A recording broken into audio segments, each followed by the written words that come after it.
This is chapter 5 of Java for Students textbook. Before you begin, I'll kind of just guide you through. You can see there's a number of things going on my computer screen right now. First of all, let's head to our course page.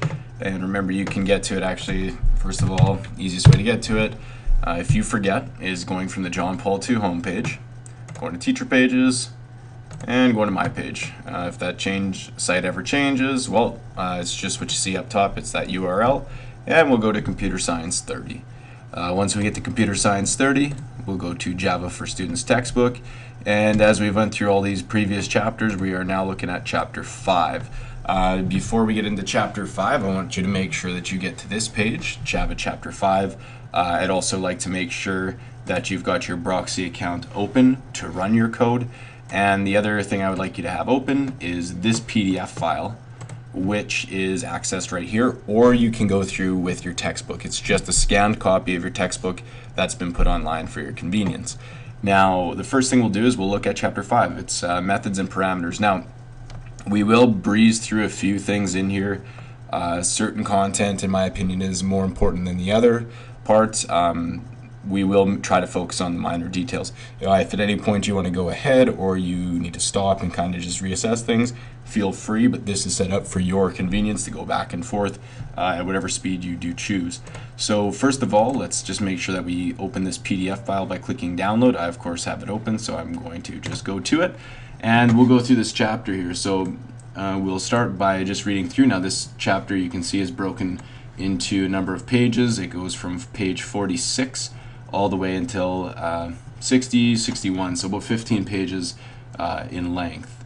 So we'll take a look through here. We'll kind of probably break it up into about 3 different sections just for file size and for uploading purposes. And here we go. So methods and parameters. Now if you remember functions from JavaScript, you'll be quite all right. JavaScript and Carol. Methods are simply functions. All right, so what do they do? Well, large programs can be complex, with the result that that they can be difficult to understand and debug. The most significant technique for reducing complexity is to split a program into relatively isolated sections. So this allows for a more focus on an isolated section without the distractions of the complete program. Furthermore, if a section has a name, we can invoke it, cause it to be obeyed. So you'll see what that means here in a bit. So merely by using the name. Now, in a way, it enables us to think at a higher level. In Java, such sections are known as methods. So we make extensive use of graphics methods to draw shapes in Chapter 3. So if you look back, remember from our Chapter 3, it says recall the drawRect method, so which we invoke 4 parameters in this manner. So we're dealing with 4 different numbers, and it says g.rect.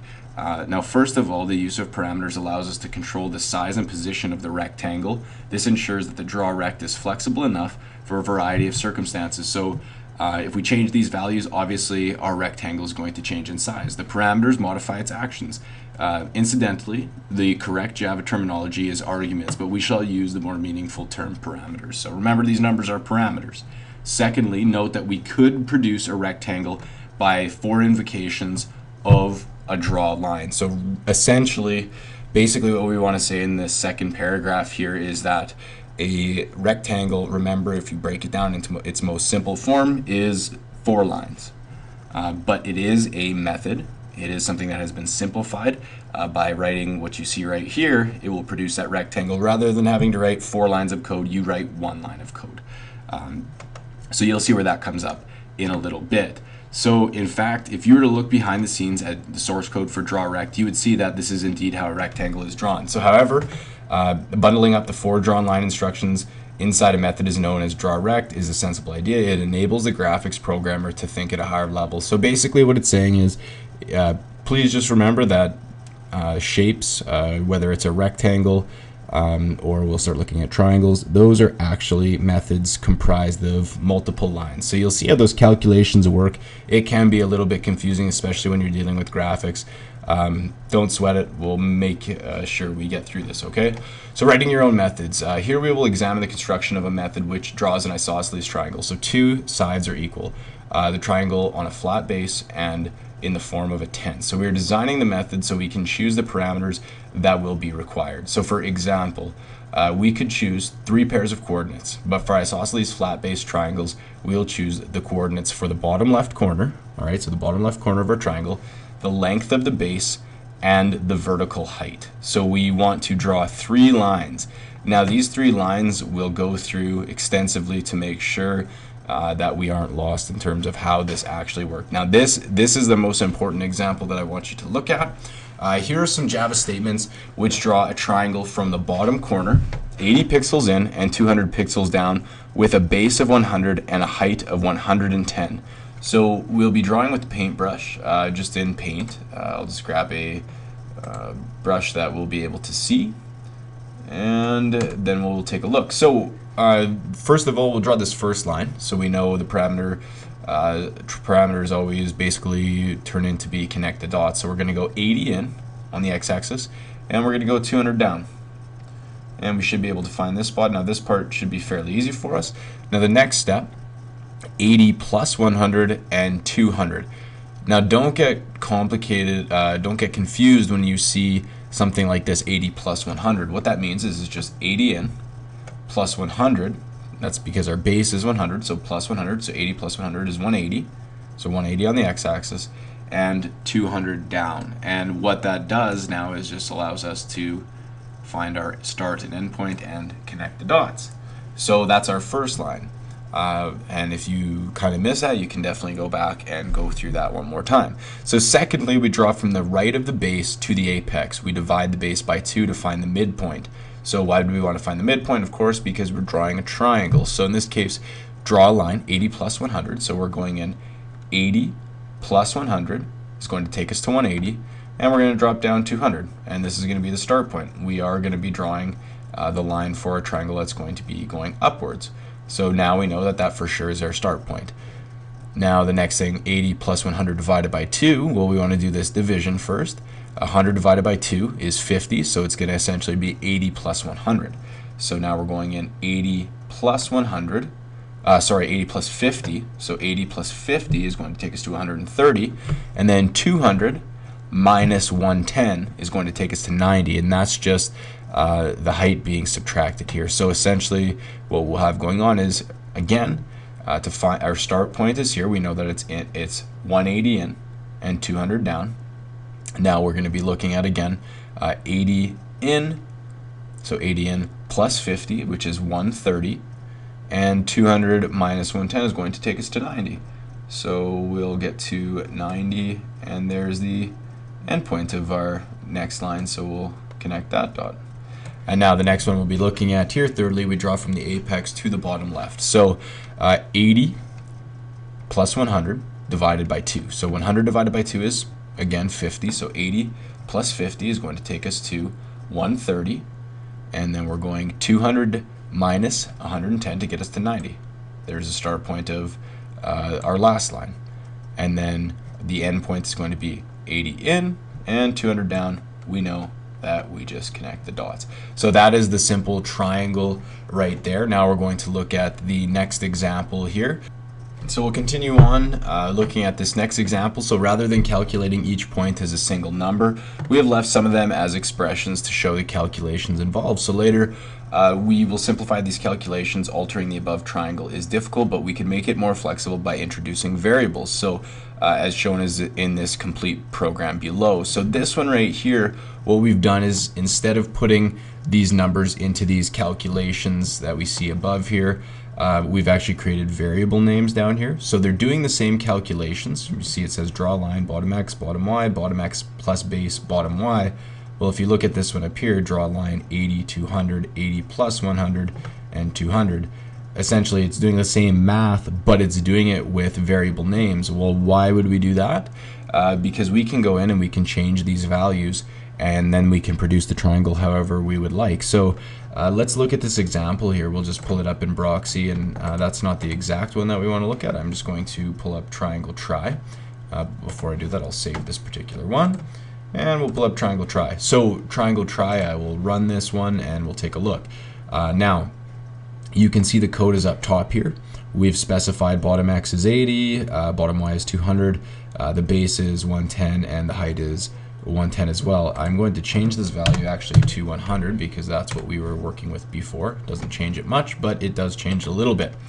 So these values from up here are plugged in as variables, and now all of these calculations below will follow accordingly. So we've written it up here. This code remains the same as always before, public class triangle try.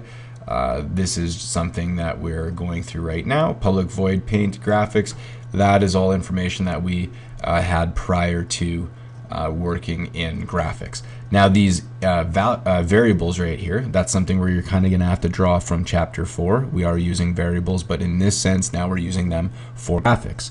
So we are looking at these variables here, 80, 200, 100, and 110, but it's doing the same calculations as above, but because we gave them variable names, it will do the math accordingly. So I could go in here, and I could go into this program, and I could say, well, I want a base of 500. Now it's going to be a large base, but you guys are going to see now, there's a triangle. Stretched it out, and because that number changed, and the base is involved in a number of other calculations in here, it will change my triangle accordingly. So if you do have any difficulties with that, just please ask me, but hopefully you can recognize that because we've used variable names here, we can interchange the values and those numbers can vary. And essentially too, if I said here 600 and I wanted to change that value, you're going to see we're going to have one large triangle and it's going to be fairly distorted, but I will put those values back to what we had before. So move those back, and if you do have any questions about that, feel free to ask me, ask a friend, or just refer to the book or go back into the video. So it's easy to change the triangle now. We can alter the values and we can make the triangle look however we would like. So a first method. So we're going to look at a program containing a method called draw triangle, which is invoked, made use of, or called. So invoked just means made use of or called twice. It's calling this method twice. So the resulting output is shown in figure 5.2. So what we've done is they're using draw triangle twice now. And remember, draw triangle is just 3 draw lines, but they're going to be drawing those 3 draw lines twice, all right, using methods. So here we've got private void, so this is one we've created, draw triangle, graphics, integer bottom x, bottom y, and integer base, and we'll explain this here shortly, to create what we see in this example. Now if I go into my Broxy account, we'll actually take a look at this one. You guys can see here, of course, right now we have 2 triangles drawn, and if we use our imagination, the way this is set up, we're going to see that this case here, and actually I'm going to just match the numbers up, 80 and 125. I'll just change this back. 80 and 125. I'll change this back, and now we've got it set up as it is previously. Now, if we look at this example here, basically what it's doing is it is going through draw triangle, and it's going to look down at these calculations. Now these calculations we've done already just with the numbers themselves, not with variable names, but it's going to reach down and it's going to figure them out. So it knows our variables or our parameters, and it'll calculate using those numbers below. Then it will plot the triangle on the screen, so this big one right here. Then after that it'll know, okay, we got to go back, we got to draw this next triangle. So it'll go down here, look at the calculations, figure it out, and then it'll plot the triangle on the screen. So if I change this value, you'll see here for 200, start, and I move it over. Well, what that's saying is it's 200 over now, and it's 200 down. We've got a base of 100, and we've got a height of 110. If I look at this one here, so we're sitting at 120, if I change this one to 200 as well, start point on the x-axis is going to correspond, so 200 in, and 220 down, 60 for the base, and 70 for the height. So if I change those numbers, you guys can see that those triangles are changing accordingly. Well, that's just something that we wanted to make sure that you had. So that's figure 5.1. I'll let you take a look at public and private methods just as a summary. Public and private methods, the biggest thing I want you to keep in mind, and you can read through this chapter after I point this out, but of course they include the method header, which is right here, and it states the name of the method, so which we have the freedom to choose. We shall examine the parameters below. So everything between the curly brackets is known as the body, And the biggest thing that you want to understand is private methods are something that you've created within your program. So a private method is something such as this. We've determined this, it's within our program, and it's referring to it within the program. Now, a public method is something that it's actually looking at within the Java library. So it's something like drawRect or drawLine. Those are called access control modifiers. So those are just some things to think about. I will let you guys read on here, and you can just continue to read up into invoking a method. Now, in Java, you invoke a private method by stating its name together with a list of parameters. So in our program, the first invocation is draw triangle G 80, 200, 100, and 110. Now what it has to do, and we just kind of looked at this, it has to say, okay, draw triangle, here are the parameters. It needs to look at, okay, private void draw triangle, looks at our method, and then it'll print it on the screen. Then it goes back, draw a triangle, figures out how do I draw the triangle, then it prints it out. So same thing, draw a triangle. Well, what do I do? Here's the calculations below, draws it out, and then it goes on to the next one, same thing, draws it out. So it's a process. So I apologize for my frame rate before, or frames per second. That was a little bit jumpy. I just had to switch it. Hopefully it's a little bit better in this one. So we'll be looking at now passing parameters. So of course it's essential to have an understanding of how parameters are passed. Now in this case here, we understand variables are like a box where numbers can change. So we'll look at figure 5.4, which is just below. And figure 5.4 just looks at the different variables, bottom x, bottom y, base, and height. Now those can change. They can vary, right? They're variables. So in the method above, the parameters are evaluated, reduced to a single value, then copied into the method. The technical term for this approach is passing parameters by passing values. So this right here goes into some in-depth stuff that we're not going to get into for a while. It refers to chapter 9 and 13. So we will look to formal and actual parameters. So these are two lists of parameters that we'll be discussing. And it's important to be clear on the difference. So the list of parameters that the invocation must apply is termed the actual parameters. Imagine this meaning the current parameters at this moment. The list of names and types that the writer of the method decides on is termed the formal parameters. So through their variables, though their variables will change, the names will stay the same. The writer of the method is free to choose the formal parameter name, so whatever you want to call it. The type of each formal parameter must be chosen. This depends on the particular method. The type of the name must be placed before each parameter name. So in this case, and a comma is used to separate type or name pairs. So look at the draw triangle header to see the arrangement. And we can see the draw triangle header is written up here, which is right there. Now, this right here, self-test question. So what's wrong with each of these invocations? I want you to think about these for a second when you look at them, and I will give you the answer here after you hit pause and look at them. If not, you are cheating, and that's just not good. Anyways, draw a triangle. G 100, 150, and with the 10 in the quotations will throw that off. G needs to be in the front of this one here, and this one has one parameter missing. So we're going to take a look now at local variables. So looking at local variables, there are a few things we just kind of want to keep in mind. Basically what they're doing on this example in page 52 is dealing with the same, basically the same parameters. They are the same parameters as what we had looked at in the example with two triangles in Broxy, but now what they're doing is they're using the same code. Everything up to here is the same.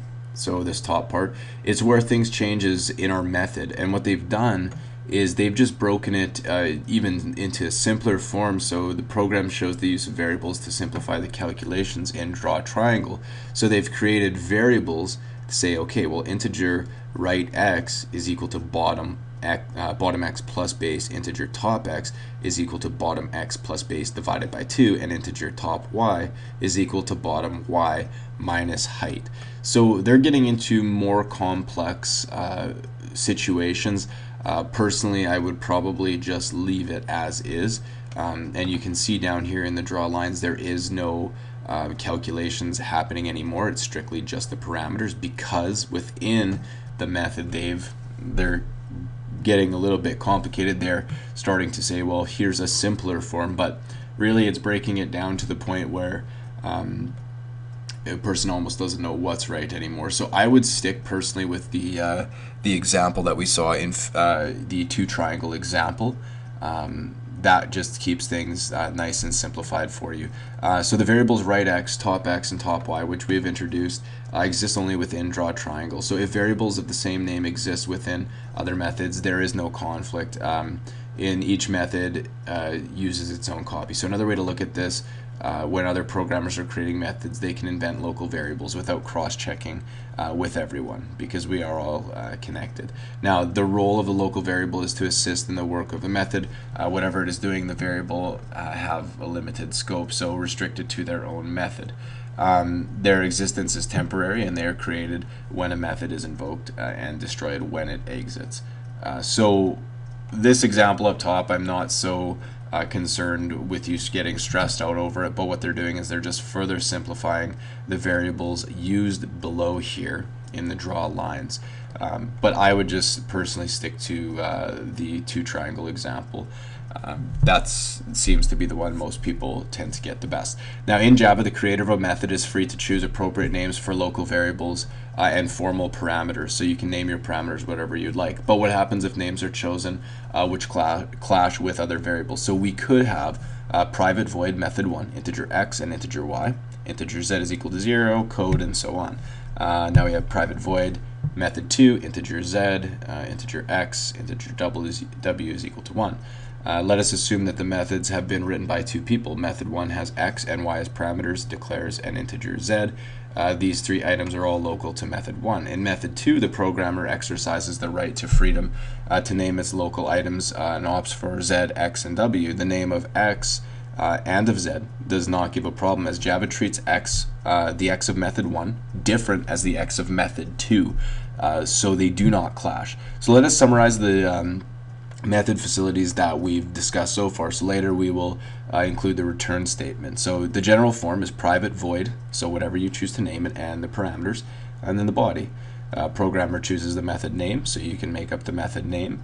The parameter list is a list of types and names separated by commas. If a method doesn't need parameters, we use empty brackets as the actual informal parameters as in. So they go on to show you just a variety of different ways of writing things out, and you can go through that, but I would once again would stick to the examples above. So public and paint, so these there seems to be something different about paint. So all of our private methods are declared and invoked, but paint is only declared.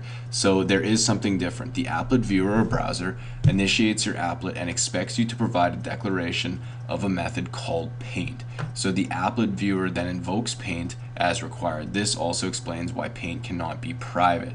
It has to be available externally. So when we look at event-driven programs, this will make more sense in chapter 6. So looking at return and result, we'll use this example below. So when discussing parameters, we stress that their values were copied into the formal parameters. This is a one-way process. So if we need to get results out of a method, we can use a different mechanism, the return statement, or we must use the return statement. So let us look at a simple method which calculates the area of a rectangle, length times width, given its two sides as parameters. So we can see that the parameters are 30 and 40. We have an integer or a variable named answer, area rectangle 30 and 40, g.drawString, area of rectangle is plus answer, so we're looking for that 100 and 100.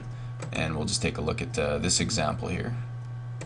And this number is different, so I will just change this, and I'll change this as well.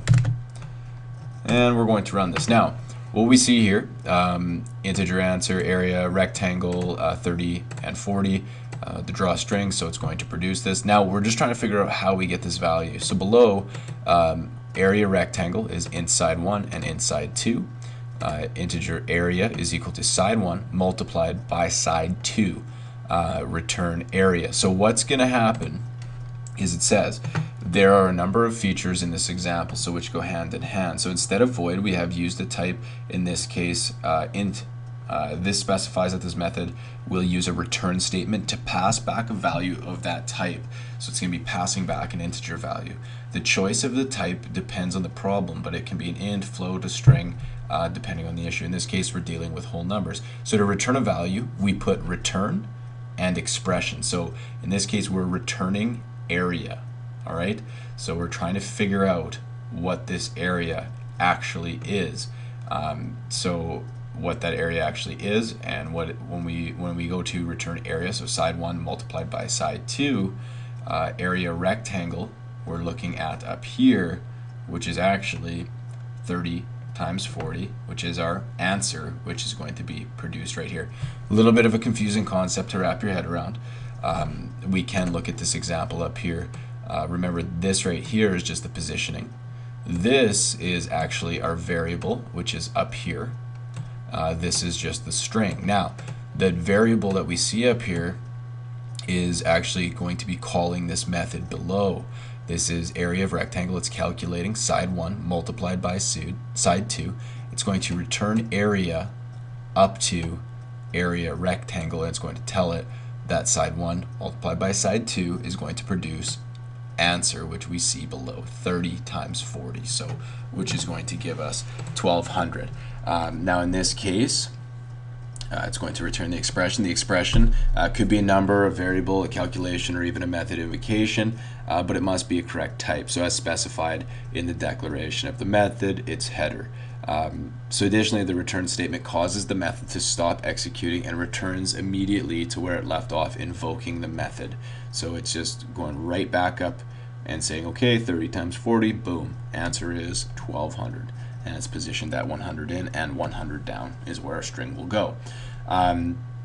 There are a few, a method which returns a value cannot be used as a complete statement, as in this one, area rectangle 1020. That's not written correctly. Instead, the invoker must arrange to consume the return value. So here's an approach to understanding the returning variables. So imagine that the method invocation, the name and parameter list is erased. So is replaced by a return result. So if the resulting code makes sense, then Java will allow you to make such an invocation. So looking at this example, so answer is equal to area rectangle 30, 40. The result is 1200, which we imagine as replacing the invocation, effectively giving answer to be 1200. So this is valid Java, but if we put area rectangle, the substitution would produce 1200 alone, which is meaningless. So here are some more ways that we can consume the results. So these are just a few different ways of producing below. And that's just something that you guys do want to be aware of. So to complete this discussion of return, note that it can be used with void methods and so on. As long as you understand that the return method will just stop and refer back to the top here, you guys can see the return. When it says return, it knows it needs to go back up here and print the result. That is the return, and we won't deal a heck of a lot with that.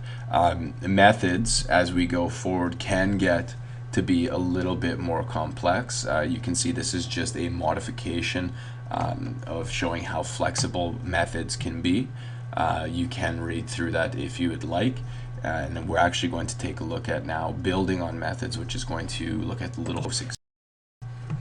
So looking at the house example, we want to make sure that we are on page 56 near the bottom. Now, as an example of methods, using other methods, let us create a method which draws a simple house cross-section of the form shown in figure 5.5. So we'll choose the parameters to be the bottom left coordinates, the width, and the height of the walls. So all our houses will have similar proportions.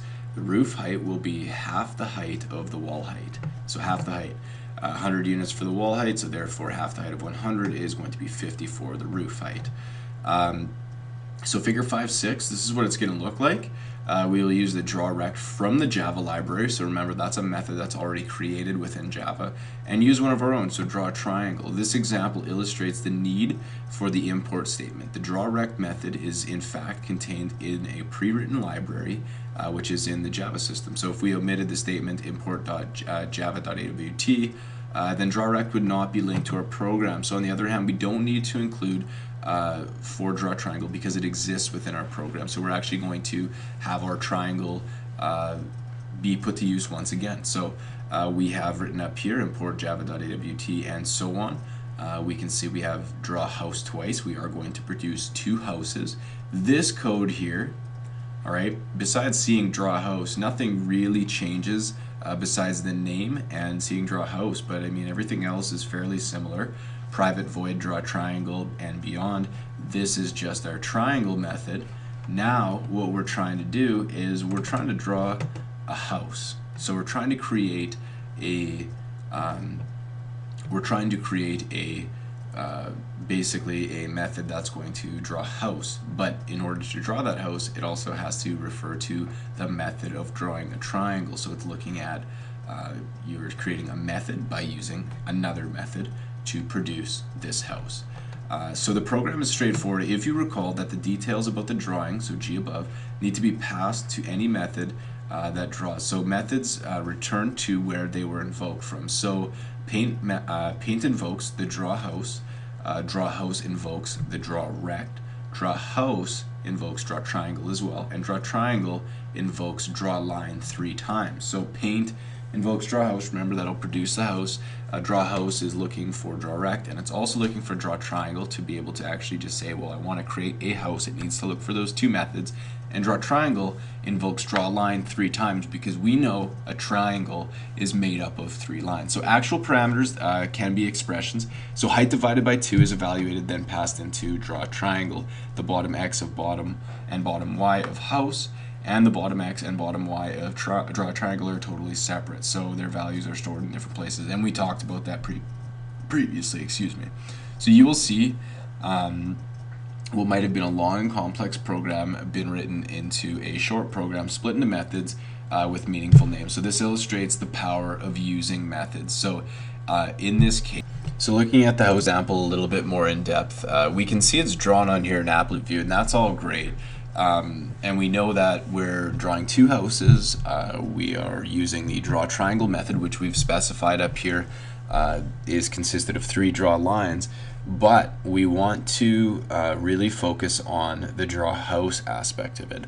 So what we want to do is we want to look at this in paint. We're going to look at the draw house portion. So I'm just going to get my paintbrush here. First of all, we want to draw this very first house. So draw house 50, 50, 70, and 30. So we have to think of this in terms of variables. So bottom x. So we're going to look at this as 50 in, and then it says bottom y minus height. Well, bottom y, so bottom y is 50, but height is 30. So 50 minus 30 is going to take us to 20 for the start point of our rectangle. Now we know to draw a rectangle now is we need to get the width. So the width is 70. So we're looking at 50 plus 70. 50 plus 70 is going to take us to 120. So there's the top of our triangle. And also we know the height of our triangle is 30. So 20 plus 30 is going to take us to 50. And because it's a rectangle, now we just connect the dots. And my apologies for my crappy rectangle. Now we're going to look at the next rectangle. So let's simplify this again. We'll look at the next one, bottom x again. In this case, it's 100 in.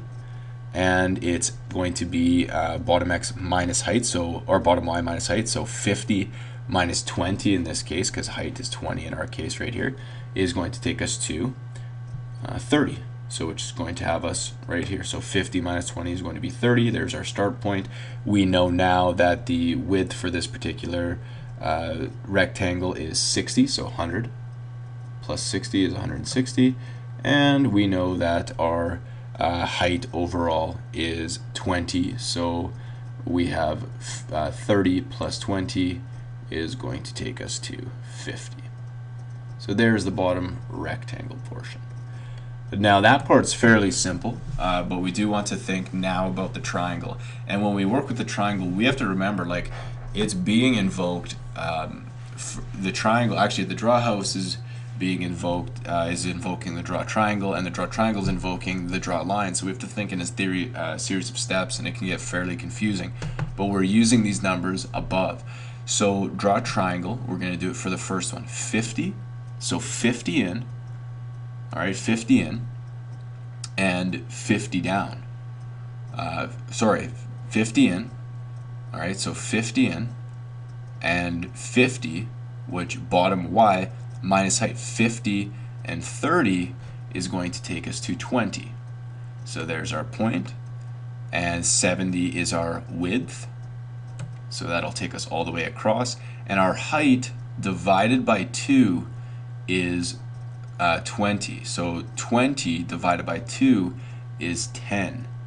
And so what that's going to do is it's going to give us our height here for our triangle, and then the dots are going to extend. But it's actually running those numbers through the lines up here. So we do have to think in a series of steps. But bottom x, yeah, it's 100. Bottom y is 50 minus height, which is 20, so 30 overall.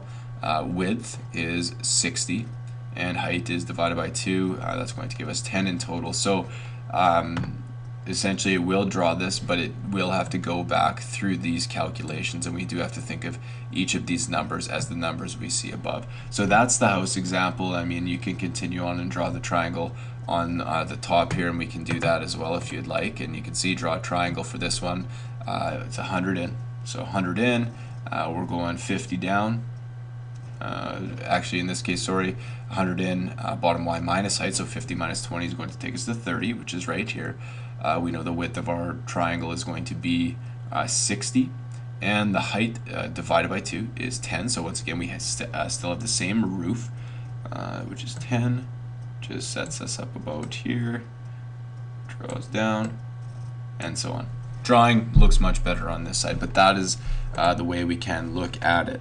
So those are some of the things we definitely want to make sure that we focus on. The remainder from this chapter I will have you read, and we will go through a series of exercises once you complete the chapter, but please see me for those exercises. So thank you for your attention. If anything is unclear, just feel free to ask me or refer to asking a friend, and just finish out the chapter and we'll get you the exercises.